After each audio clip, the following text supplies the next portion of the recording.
Hello students, how are you? Hope all of you are fine at your home. I am Mrs. Manpreet Kaur, your history teacher from your California Public School. Yes, dear kids, we are doing the chapter Early Mughals, Humayun and Babur. So in the previous video, we have to discuss about the Humayun's life and starting of the Sher Shah during the Mughal Empire. So in today's video, we have to discuss about the administration of Sher Shah Suri.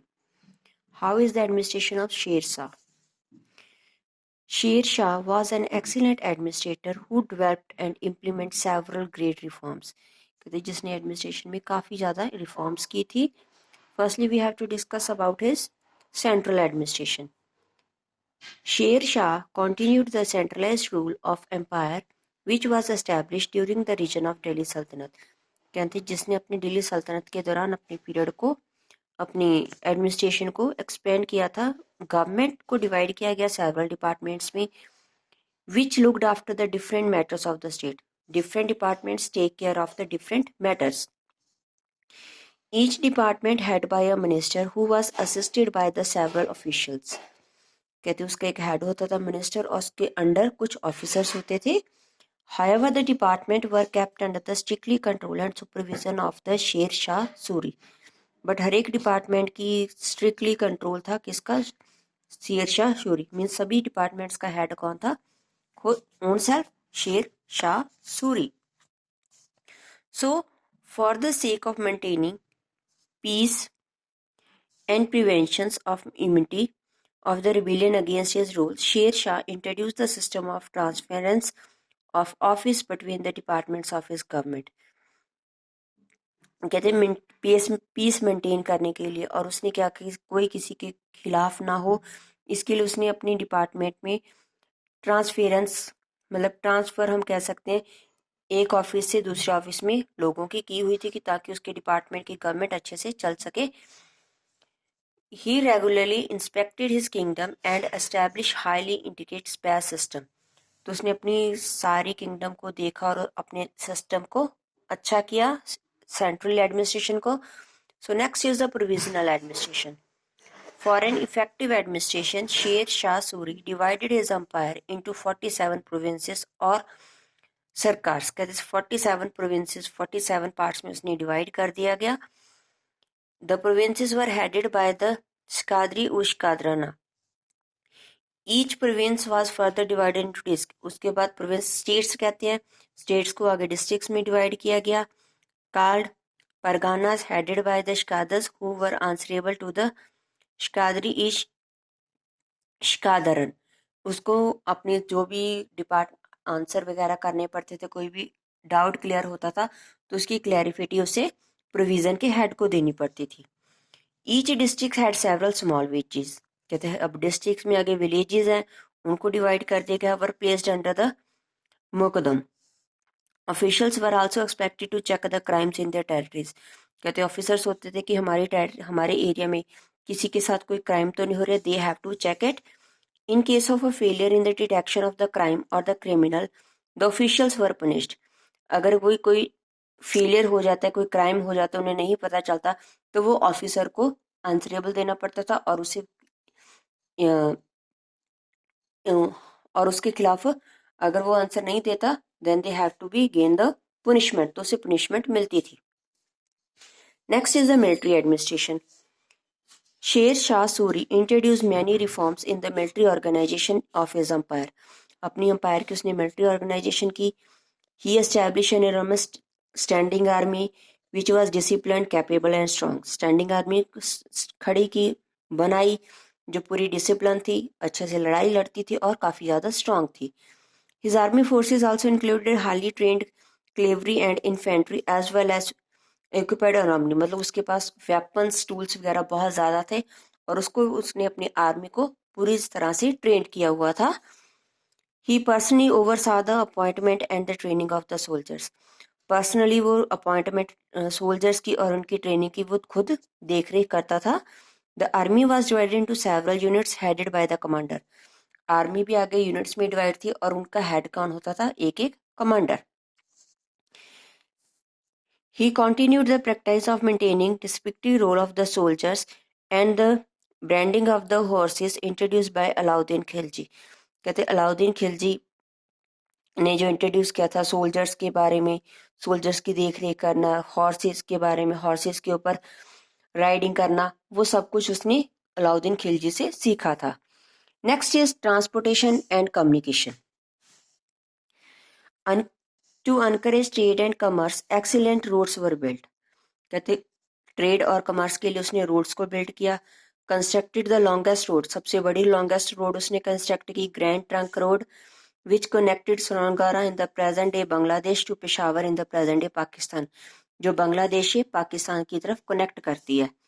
Plantation of the numerous trees along side the roads ensured shade of for the travellers. Sides पर, road के sides पर काफ़ी ज़्यादा tree लगाए कि जाते वक्त जो ट्रैवलर्स हैं अगर उन्हें some time they want to be rest, अगर उन्हें रेस्ट करनी है तो वो ट्रीज के नीचे बैठकर रेस्ट कर सकते हैं। He planted trees and built saris of the rest houses and dug wells regularly intervals for the travelers and most of whom were the traders and pilgrims। और ट्रीज थे, उनके साथ साथ उन्होंने रेस्ट हाउसेस बनाए ताकि ट्रैवलर्स वहाँ पर अगर रुकना चाहते हैं, रहना चाहते हैं तो वहाँ पर रह भी सकते हैं। The rest houses were use as a, जो रेस्ट हाउसेस है किस पर्पज के लिए यूज करते थे? Post office also known as dak chowkis were where two horsemen were charged with the duty of taking the mails to the royal court as well as the different parts of the country। कहते to horseman की वहाँ पर duty होती थी ताकि जो चिट्ठियाँ आती हैं अगर रॉयल कोर्ट तक पहुँचाने वाली हैं उनको वहाँ तक पहुँचा दें, अगर कंट्री के और साइड में देने वाली है then they have to be moved these postage to the particular part of the country। So next is the trade and commerce। The reforms issued by the Sher Shah boosted the trade and commerce of the empire। कहते trade को उसने काफ़ी ज़्यादा changes लाई उसमें। abolished as custom duties accepted for those lived and on important items and the places of the sale of the goods। कहते उसने customs duties को abolish कर दिया, बस जो इम्पोर्टेंट आइटम्स थी उनके ऊपर ड्यूटीज़ लगाई हुई थी कि they have to be take out all these things। New and standardized weights and the measure were introduced along with the new coinage system। Standard उसने अपनी coinage को वेट किया और उसके coins को, new coins को इंट्रोड्यूस किया। Next one is Sher Shah introduce the rupiya and the silver coin which was precursor of the modern rupee of the Indian currency. और उसने रुपया जो आजकल हमारा चल रहा है उसे इंट्रोड्यूस किया था। So that is also the present day Indian currency part। The officials in the government of Sher Shah were expected to take care of the needs of the merchants। कहते जो officials है government के शेर शाह के वो take care करते हैं merchants की। whereas the zamindars and the village headmen were expected to take care of the needs of the villages and the traders। और कहते जो जमींदार्स हैं वो हेडमैन होते हैं विलेज के, जो हेडमैन, और वो विलेज की लोगों की ज़रूरतों के बारे में ध्यान रखते हैं और ट्रेड के बारे में इंफॉर्मेशन रखते हैं। Next one is the revenue system. Sher Shah is the most remembered for the reforms for increasing in agriculture produce and revenue administration.